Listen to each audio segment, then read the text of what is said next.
They're rotten to the core. Welcome to Ms. Mojo, and today we're counting down our picks for the top 10 Descendants characters. Before we begin, we publish new videos every day, so be sure to subscribe for more great content. For this list, we're looking at original characters from the films only. This means the characters established before the films, or who are present in the animated show, won't be included. Don't blow it, kiddo. Number 10, Harry Hook. Everyone loves a pirate, and Harry Hook, the eyeliner-wearing, sword-wielding son of Captain Hook, is no exception. Fork it over, you runt. One of the henchmen of Uma, he takes after his infamous father, and has no problem threatening people with his fake hook hand, or making them walk the plank. You said that I could hook him. I said at noon. The smarter of Uma's two main henchmen, he is her right hand, carrying out her threats. Don't scare you.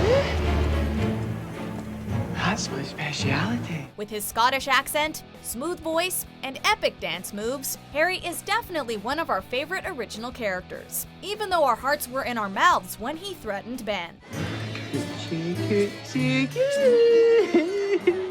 Number 9, Audrey. Princess Audrey, his girlfriend. It wouldn't be a Disney movie without a princess, and Audrey is the only real princess in the cast. The daughter of Aurora and Philip, she is the coolest and most popular girl at school. Hey, you're Maleficent's daughter, aren't you? Yeah, you know what? I totally do not blame you for your mother trying to kill my parents and stuff. She's head cheerleader, dating Prince Ben, and an icon for the rest of the Auradon student body with her fashion choices. That is until Mal and her friends come along and topple Audrey off the top of the social ladder. How long does she think that's gonna last? Mal's just the bad girl infatuation. She's our favorite person to hate, and she reminds us that you don't have to be evil to be bad. The evil queen has no royal status here. And neither do you. Number 8, Jane. Hi. That's okay. Don't mind me. As you were. The sweetest person at Auradon Prep, we'd expect nothing less of the daughter of the fairy godmother. Forbidden to use magic, she is still fascinated by it, especially when Mal uses it to show her how different her life could be.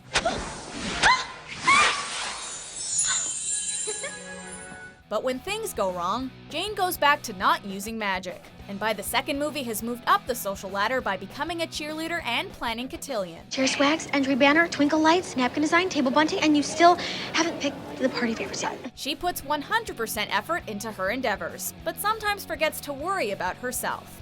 So we couldn't help but cheer at the awkward, adorable moment when Carlos asks her to cotillion and her face lights up. Would you be my date for cotillion? And if you don't absolutely hate me by the end of it, would you consider maybe being more than friends? Number 7, Lonnie. It's Lonnie. If you expected the daughter of Mulan to be anything less than awesome, we don't know what you were thinking. An excellent fighter with sword skills, she tries to join the Swords and Shields team at Auradon, but finds that the rules state it must be comprised of a captain and 8 men. I'm sorry. Coach, trust me. I'm not gonna stay captain if I just throw out the rule book.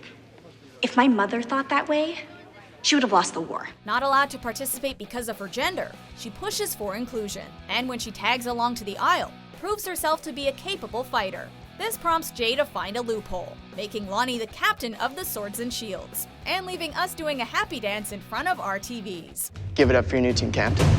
Whoa, what? Thank you. Number 6, Uma. What's my name? What's My name. Uma?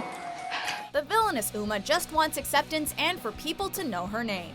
Overlooked by her mother Ursula, she works at her mom's fish and chip shop on the aisle. That is, until she sees her opportunity to progress in the world and kidnaps Ben, threatening to kill him unless Mal gives her the fairy godmother's wand. A swashbuckling sword fighter with awesome hair, a fantastic voice, and a crew of pirates at her command, she is someone to be feared. What's my name? What's it say? All eyes on me, let me see 'em. And that's not even mentioning that she turns into a giant half-octopus, half-human hybrid at will. We love her, even if we hate her a little bit for almost ruining Mal and Ben's happily ever after.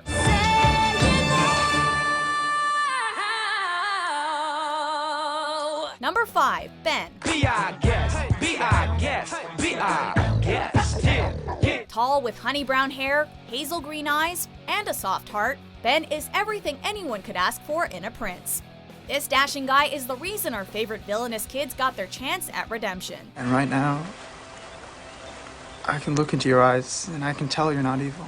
After a shaky start, Mal and Ben get along and begin dating in what is one of our favorite small screen romances. I feel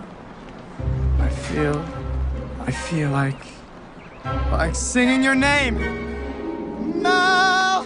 No! It's not always smooth for them, but we know true love when we see it, and Ben is destined to be a great king with Mal at his side. Don't be nervous. All you have to do is sit there and look beautiful. No problem there. And we have to say that seeing him try to be bad to fit in during the second movie is a truly unforgettable scene. Ben, stop. Just stop. Why? This isn't a parade, it's the aisle. Keep your hands in your pockets unless you're stealing. You either slouch or strut. And never, ever smile. Number 4, Carlos DeVille. Okay, Carlos. We're gonna do some sprints. You ready? You've gotta love this kid.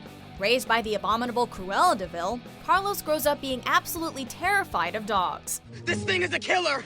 He's gonna chase me down and rip out my throat. This is a vicious, rabid pack animal. Hey.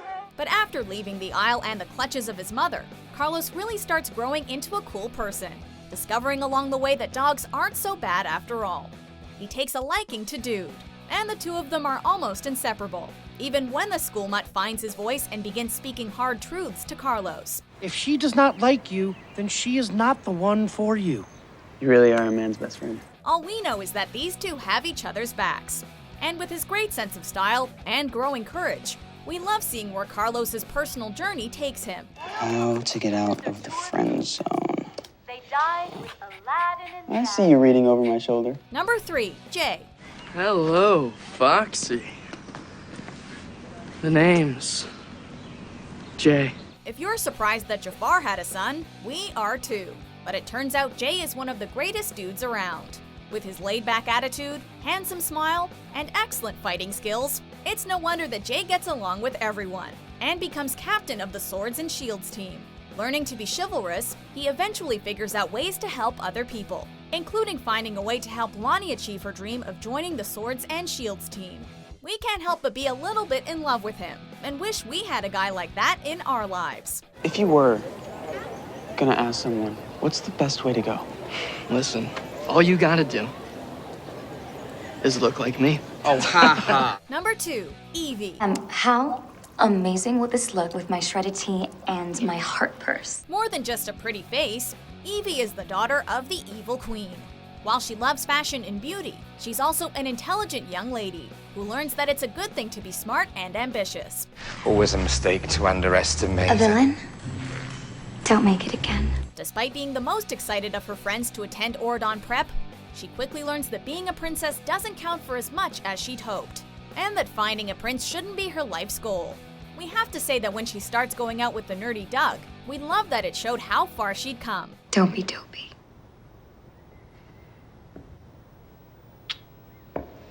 And besides, she's Mal's best friend, so of course we're going to love her. True love's kiss. Works every time.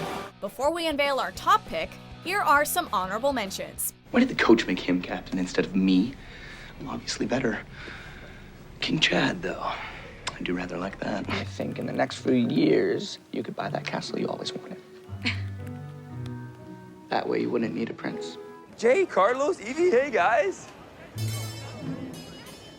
Oh, who's gonna love this? Number 1, Mal. She's never gonna give you back your old territory. Oh, well, that's okay, because I will be taking it. Mal, daughter of Maleficent, is a purple-haired magic-wielding badass who will do anything to get what she wants. I think it's time that Benny Boo got himself a new girlfriend. And I need a love spell. Reliant on magic, she struggles to give it up when she finally turns good. But after a disastrous date with Ben, she finally vows to not use it again. It's yours. Make a wish and throw it back in the lake.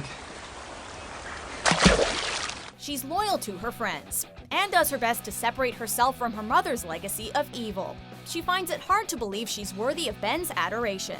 but in the end realizes that nothing can get in the way of true love. Of course, I love you. Ben, I've always loved you. But the most awesome thing about her, she can turn into a giant dragon.